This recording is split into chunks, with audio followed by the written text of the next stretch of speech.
Thank you for joining us for Working Through the Word, a ministry of the Richmond Church of Christ. Let's join our pulpit minister, Mike Johnson, as he brings today's lesson. We have all experienced what nature can do to us, and all of that is because of sin, of course. God didn't make a world that we would be subject to hurricanes and tornadoes, earthquakes, volcanoes. I believe all of that came as a result of the flood and God's punishment for sin. But we've all seen the devastating effects. The tornado that ripped through Mayfield, where Aubrey, our daughter, lives, we go back and it's still scarred badly. The entire downtown district was leveled, and it still is scarred. We went down a couple of years ago. Barry took us down, a bunch of us, and we repaired a house that had been flooded. And in that area, we saw devastation because of flood that was phenomenal. In years past, our disaster relief group has gone to work with the disasters from hurricanes.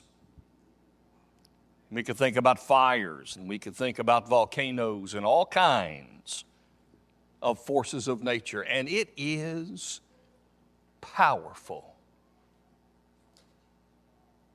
We can't help but be impressed with the power when we see those things happen, even though they're bad. But I would suggest to you that the greatest force of nature that God ever put on this planet were faithful, godly women. This passage talks about that. This passage tells us that godly women are a force of nature from God. A few things that I want us to remember today when we leave. Let us not overlook the value, the power of the women who serve God in this church. When we leave, I hope women will understand that God thinks so highly of you, and that as a church, we want you to know that we think highly of you as well. And that we want to be people who make sure we are taking the talents that these women can bring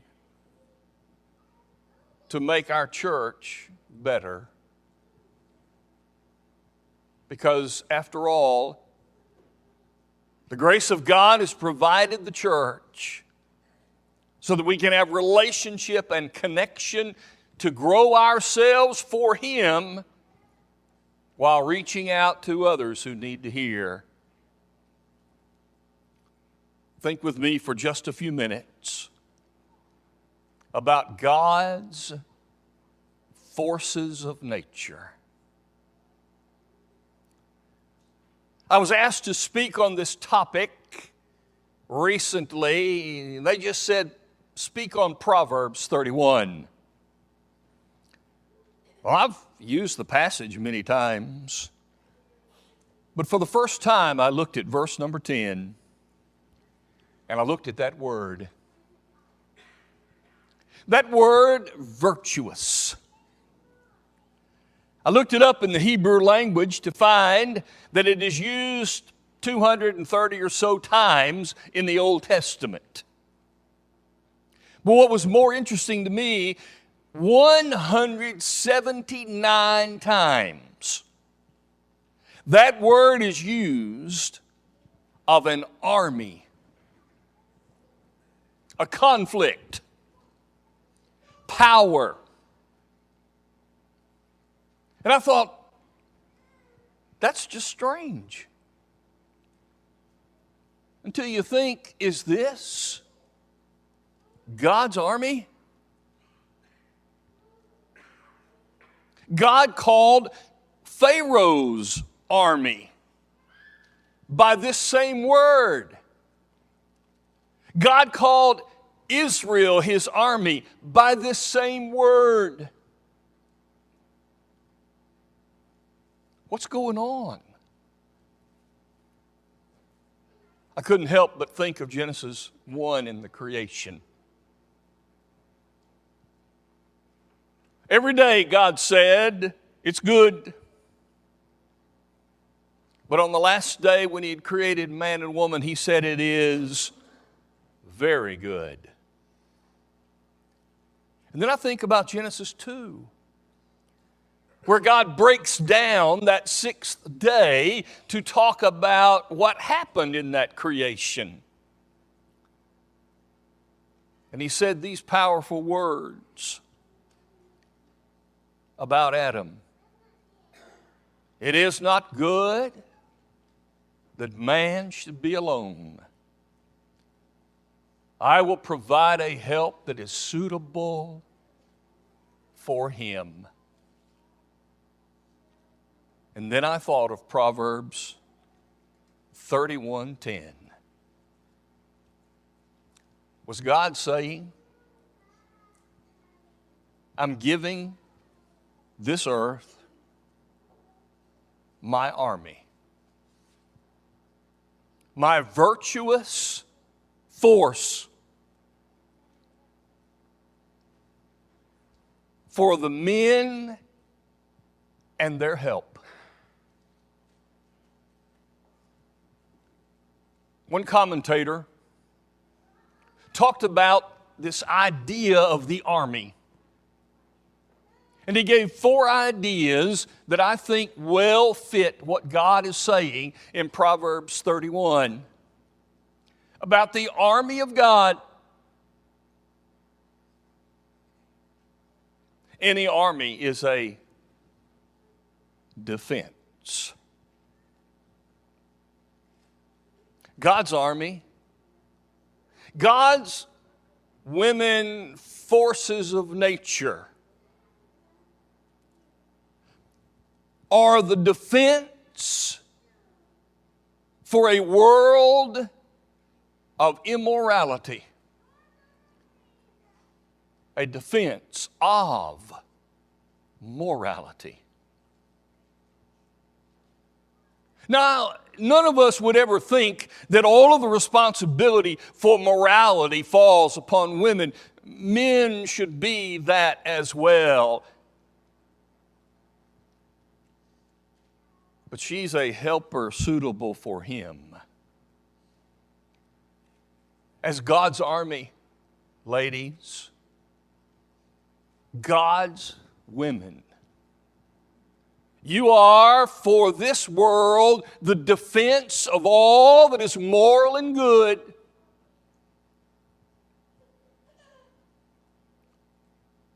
I tell young couples in premarital counseling, in a way to describe the point, we men are going to be as bad as the women let us be. Now, I'm not putting all of the effort and responsibility in any one place, but I think there is something special about God's women who defend morality in ways that men cannot. Step up, ladies. Be that defense. Help us. The commentator said, every army must have order, And God's women, who are His forces of nature, appreciate and respect the order that God has given. Not hierarchy, order. Not better and worse, order of equality.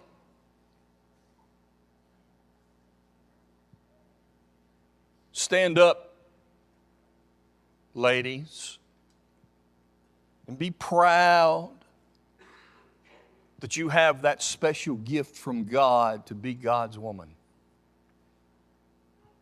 Don't let anyone discourage you to think that because you're not male, you're not important. God's women understand that there's an order that God wants us to live with, and they respect it. He continued by saying that every army works for the security of those for whom they fight. God's women look to secure their children. It is the case that God talked about women being keepers at home, book of Titus. But sometimes fellows read that as keep her at home. It's not what it says. The truth of the matter is, there is a security for your children by being the keeper of the home. Emotionally, morally, securing your children for the Lord.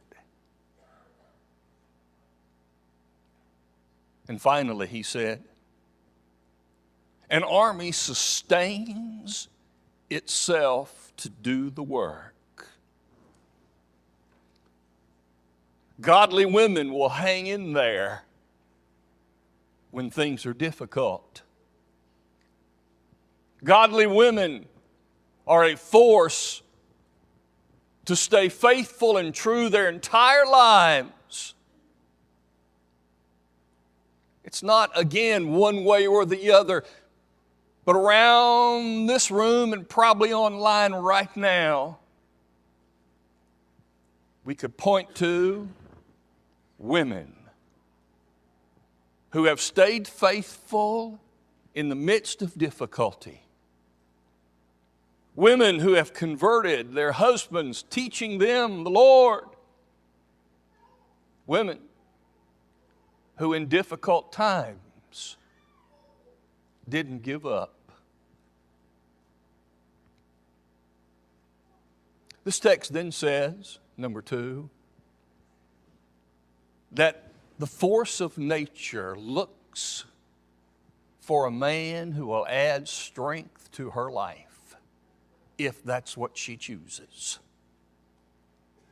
The first 9 verses of this passage are about a man talking about what his mother said to him. And in this passage, we find out the kinds of men that godly women are looking for. So men, as we talked about the women today, we must include the men. And in these first verses, number 1, he says, a godly woman is looking for a man who is willing to wait for her. The world seems to think that what men do before they're married in carousing and fooling around is what men do. But that they expect women to do less than that. I'll tell you what God says. God says until you get married, neither of you should do any of that. That's what God says. Verse 3. Do not give your strength to women, nor your ways to that which destroys kings. He's not saying opposite of what I am. He is saying you have a strength. Don't just use it anywhere. Be strong enough to wait for that godly woman who will help you be a godly man. Number two, that force of nature, those godly women, they're looking for men, verses 4 to 7, who aren't controlled by outside forces.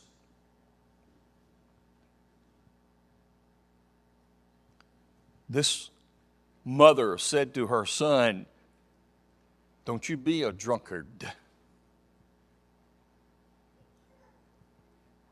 Don't you let outside forces control you. Be a man of control. Be in charge of yourself. And the godly woman will look for that. Verses 8 and 9, but a godly woman, this force of nature, would like to have a man who thinks about other people, not just himself.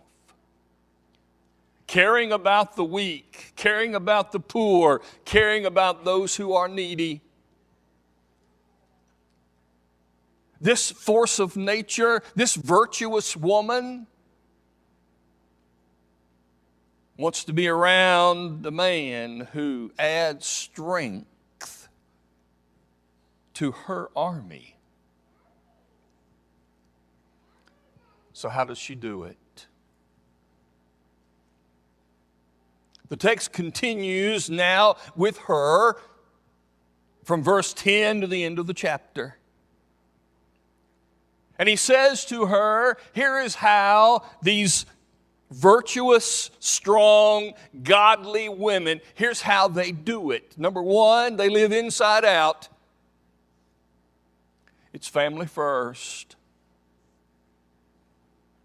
Just look down through there and see everything the text says about this godly woman and her family. Verse 11, her husband trusts her. She does him good. She provides for her household. Verse 15. Her children, verse 28, rise up and call her blessed. Why? Because she lives inside out. It's family first.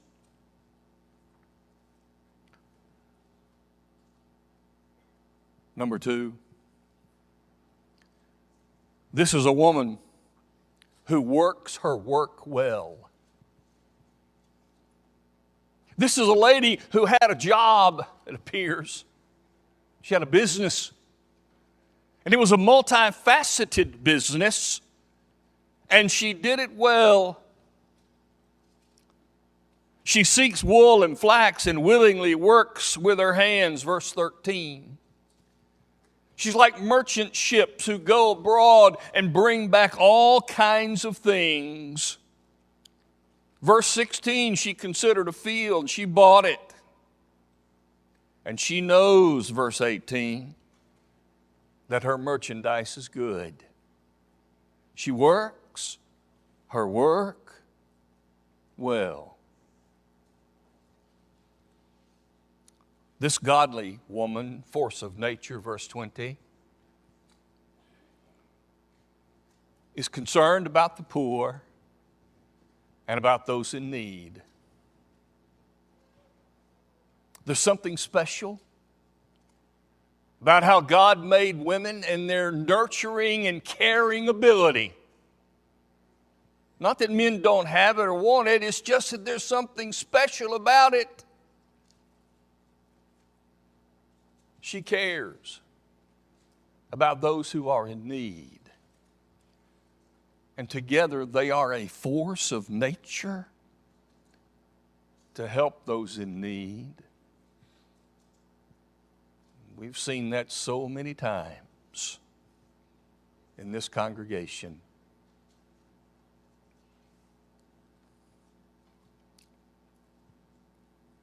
This woman is clothed with clothing of a good reputation. Verse 25. Strength and honor are her clothing. She shall rejoice in time to come. She opens her mouth with wisdom, and on her tongue is the law of kindness.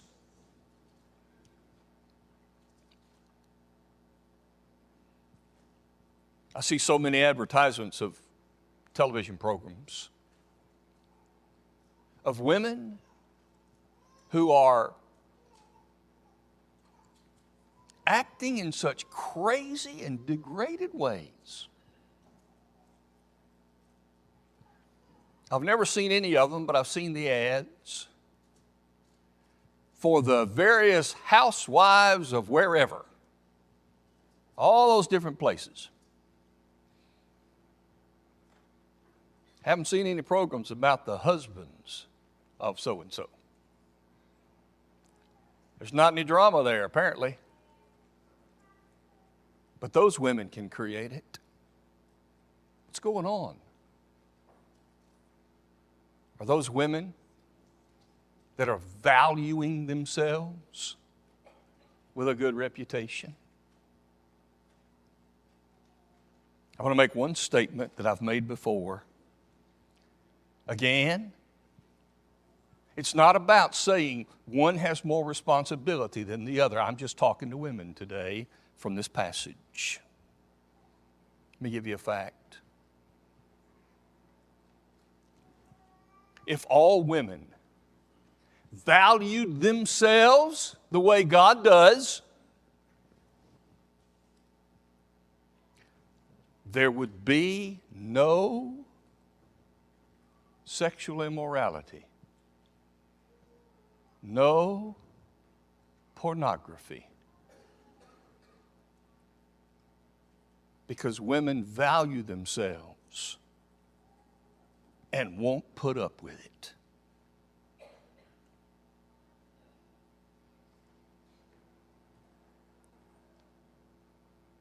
Do you consider yourself, ladies, a force of nature?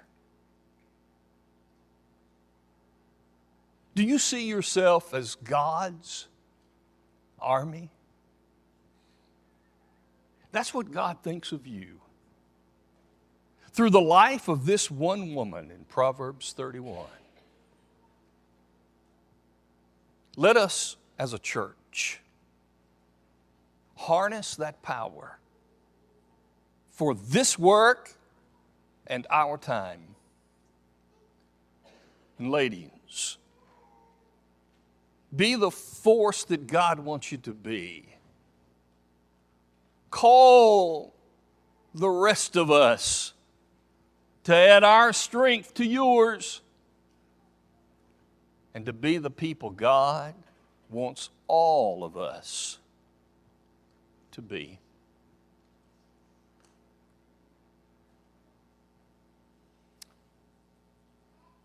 God expects all of us to give back what He's given to us. Young men, you ready to take your place among the people of God? Have you obeyed the gospel? Are you leading your family? Are you ready to step up and say, I'm on duty? If you've never been immersed into Christ for the forgiveness of your sins, what are you waiting on? Ladies, have you committed yourself to the Lord? Have you committed yourself to being God's force of nature? If you've not obeyed the gospel, then you've not gotten on board yet. And for all of us, can we leave here more committed to being the men and women God wants us to be through this shining example of this virtuous woman of Proverbs 31? We call you today to let us help you if we can as we stand and sing together. We hope that you enjoyed today's broadcast, brought to you by the Richmond Church of Christ. We are located at 1500 Lancaster Road in Richmond, Kentucky.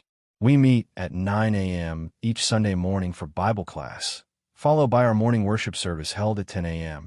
Our Sunday evening service is held at 6 p.m. Our midweek Bible study is held on Wednesday at 7 p.m. We have Bible classes available for all ages on Sunday mornings and Wednesday evenings. If you are in the area, we would love to have you as our honored guest. If you're looking for a home church, we would love to make you part of our family here in Richmond. We hope this has been a blessing to you and pray that you have been strengthened and encouraged. Have a blessed day.